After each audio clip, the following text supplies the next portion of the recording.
Ukraine மீதான ரஷ்யாவின் போர் என்பது கிட்டத்தட்ட 1105 நாட்களை கடந்து மிக தீவிரமாக நடைபெற்று வருகிறது. கடந்த 2022ஆம் ஆண்டு பிப்ரவரி 24ஆம் தேதி என்று இந்த போரானது தொடங்கியது. உக்ரைன் பொறுத்தவரையில் நேட்டோவில் இணைவதற்கான முடிவு எடுத்த பிறகு அதில் எதிர்ப்பு தெரிவித்து ரஷ்யா உக்ரைனில் தாக்குதல் தொடர்ந்தார்கள்.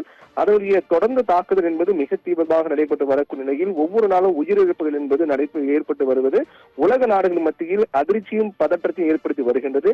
இந்நிலையில் தான் உக்ரைன் மீதான ரஷ்யாவின் ட்ரோன் தாக்குதல், அதே போன்று ரஷ்யா மீதான உக்ரைன் மீது தாக்குதல் என்பது இருதரப்பும் மாறி மாறி தங்களுடைய தீவிர தாக்குதலை தொடுத்து வருகிறார்கள்.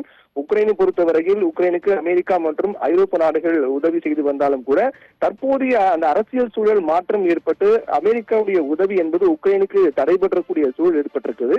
இப்படியாக ரஷ்யா உக்ரைன் போர் என்பது மிக தீவிரமாக நடைபெற்று வரக்கூடிய நிலையில் உக்ரைனுடைய ட்ரோன்களை அழிக்கும் பொருட்டு ரஷ்யா மேற்கொண்ட ஒரு புதிய யுக்தி வெளியாகி அதிர்ச்சி ஏற்படுத்தியிருக்கிறது. அதாவது தன்னுடைய சொந்த நாட்டு ராணுவ வீரர்களை தூண்டில் போல ரஷ்யா பயன்படுத்தி அதன் மூலமாக இந்த போரை தீவிரப்படுத்தும் வகையில் உக்ரைனுடைய ட்ரோன்களை அழிக்கக்கூடிய வகையில் அவர்கள் போர் யுக்தியை கையாண்டு வருகிறார்கள். அதனுடைய காட்சியை நாம் பார்த்துக் கொண்டிருக்கிறோம். அதாவது அந்த காட்சியை பொறுத்தவரையில் ஒரு ராணுவ வீரர் கைகள் கட்டப்பட்டு ஒரு உதவி கேட்பது போல அந்த வீடியோ ஆனது இருக்கின்றது.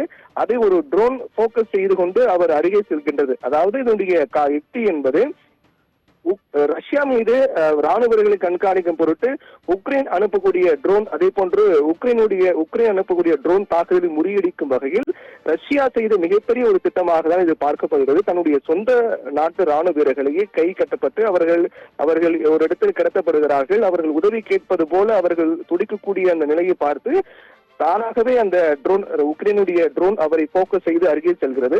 அப்படி அருகே செல்லும் போது அந்த வீரர் திடீரென்று துப்பாக்கி, தன் கையில் வைத்திருக்கக்கூடிய துப்பாக்கி எடுத்து அந்த ட்ரோனை சுட்டு வீழ்த்துகிறார். இதுதான் ரஷ்யாவுடைய திட்டமாக இருக்கின்றது.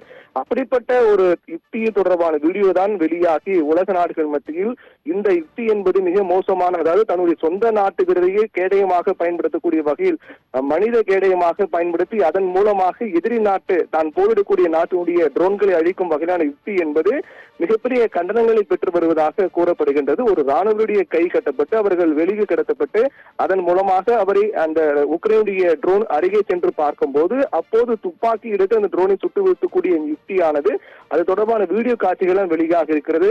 மறுபுறம் இந்த அமைதி பேச்சுவார்த்தை, அதாவது உக்ரைன் ரஷ்யா போர் இடையிலான அமைதி பேச்சுவார்த்தை என்பது ஒருபுறம் நடைபெற்று வந்தாலும் கூட அமெரிக்கா இதுவரை வழங்கி வந்த ஆதரவை நிறுத்துவதற்கான ஒரு நடவடிக்கை தான் உலக நாடுகள் மத்தியில் ஒரு பதட்டத்தை ஏற்படுத்தியிருக்கிறது. மறுபுறம் ஐரோப்பிய நாடுகள் தலைவர்கள் கலந்து கொண்ட கூட்டம் நடைபெற்றது லண்டனில். அப்போது ஒட்டுமொத்த ஐரோப்பிய நாடுகளுடைய ஆதரவு உக்ரைனுக்கு இருப்பதாக தெரிவித்திருந்தார்கள்.